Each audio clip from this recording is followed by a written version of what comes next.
Hey everyone, and welcome back to the channel. Today, we're re-diving into a topic that so many of you have asked about: how to show a girl you re-interested. Build that amazing connection, and do it all with confidence and respect. We're not talking about cheesy pickup lines or manipulative tricks. We're talking about genuine, subtle attraction, the kind that feels natural and exciting for both of you. This is about being your best self and letting that shine through. Forget the idea of seduction as some kind of weird game. Let's redefine it as the art of authentic connection. Ready? Let's get into it. First things first, let's get our mindset right. The most attractive quality you can have is self-confidence. But what is real confidence? It's not about being the loudest person in the room or bragging about your accomplishments. True confidence comes from within. It's about knowing your worth, being comfortable in your own skin, and not needing external validation to feel good about yourself. When you're genuinely happy with who you are, people are naturally drawn to that positive energy. So, before you even think about approaching someone, invest in yourself. Pursue your hobbies, crush your goals at work or school, spend time with friends who lift you up. When you build a life you love, you become a more interesting, vibrant, and attractive person. It's a magnetic quality, and it's the foundation for everything else we're going to talk about today.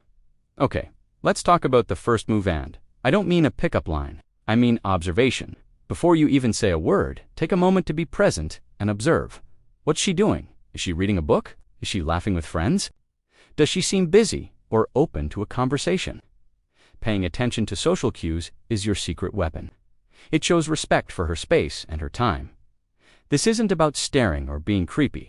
It's about being socially intelligent. You're gathering information to make a genuine, relevant opening.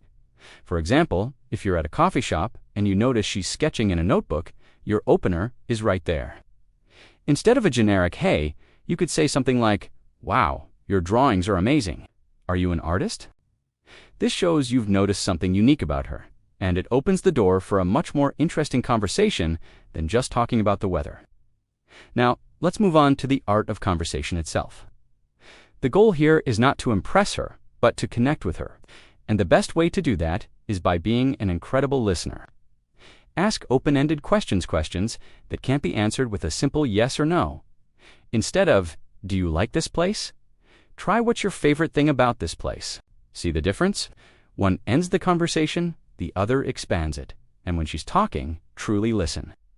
Don't just wait for your turn to speak. Pay attention to her words, her tone, and her body language. Respond to what she's actually saying. You can use reflective listening, like saying, "So it sounds like you're really passionate about your work." This shows you're engaged and that you genuinely care about understanding her. People love to feel heard and understood. It's one of the fastest ways to build rapport and trust. Let's talk about body language.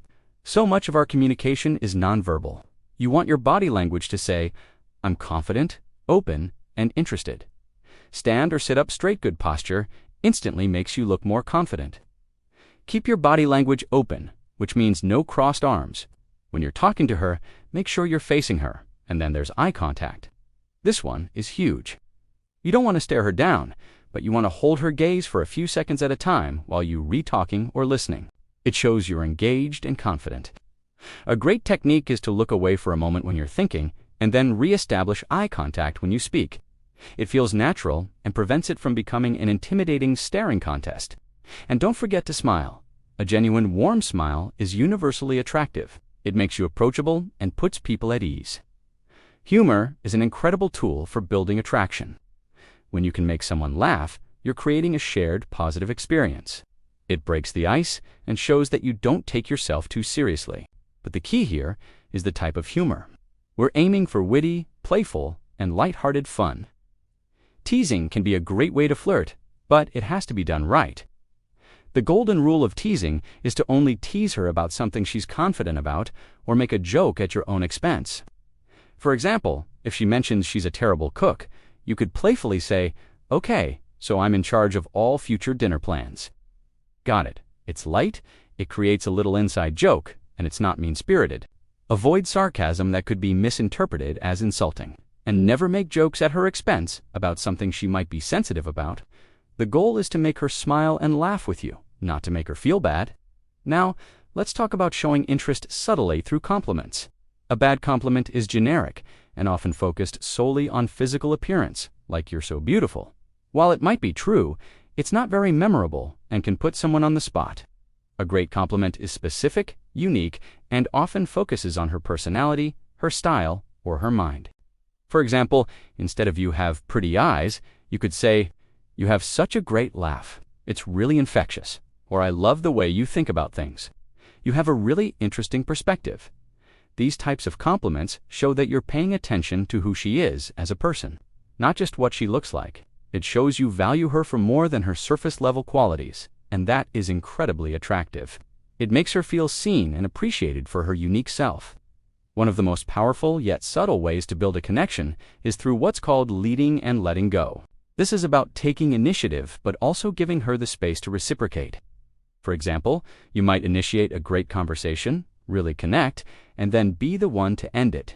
You could say something like, "Hey, I've really enjoyed talking to you, but I have to get back to my friends. Maybe we could continue this conversation sometime." This does a few things. It shows you have your own life, and you're not needy. It takes the pressure off, and it leaves her wanting more. You're confidently leading by suggesting you'd like to see her again, but you letting go by not pressuring her for a number or a plan right then and there. It leaves the ball in her court in a low-pressure way. If she's interested, she'll make it easy for you. She might say, "Yeah, I'd love that," or even offer her number. Building on that, let's talk about the importance of having your own life.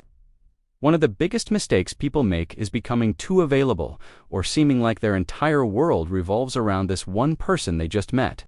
Remember that confidence we talked about at the beginning? A huge part of that is having a full, exciting life outside of your dating life. Don't drop all your plans, hobbies, and friends the second you meet someone you like. Keep going to the gym, keep working on that side project, keep hanging out with your buddies. This isn't about playing games or being busy on purpose. It's about genuinely having a life you're passionate about. It makes you a more well-rounded and interesting person. It also naturally creates a healthy dynamic where neither person is putting the other on a pedestal. You're two whole, independent people coming together to share your awesome lives, not two halves trying to complete each other. Finally, the most important part of all this is to be authentic. You can learn all the techniques in the world, but if you're not being yourself, it will come across as fake and insincere. People have a really good radar for that. The goal isn't to become some perfect, smooth-talking character. The goal is to become the most confident, engaging, and genuine version of you. Take the principles we've talked about listening, being observant, using humor, giving great compliments, and adapt them to your own personality. Maybe you're naturally a bit more reserved. That's fine. You can be a great listener and a deep thinker. Maybe you're super energetic and outgoing. Awesome. Use that energy to create a fun, playful vibe. Don't try to be someone you're not. Embrace who you are. Work on being your best self, and then share that self with the world and with the people you're interested in, with confidence and respect. So, there you have it. It's not about magic lines or secret tricks. It's about building your own confidence, being a great listener, paying attention to the details, using humor and compliments thoughtfully, and most importantly, being your authentic self. This approach isn't just about attracting someone. It's about building genuine connections that could lead to something amazing. It's respectful, it's confident, and it's not creepy. Thank you so much for watching. I hope you found these tips helpful.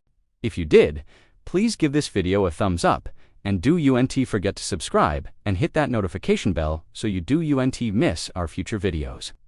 I'd love to hear your thoughts in the comments below. What's one thing you're going to try? Let me know. Stay confident, be genuine, and I'll see you in the next one.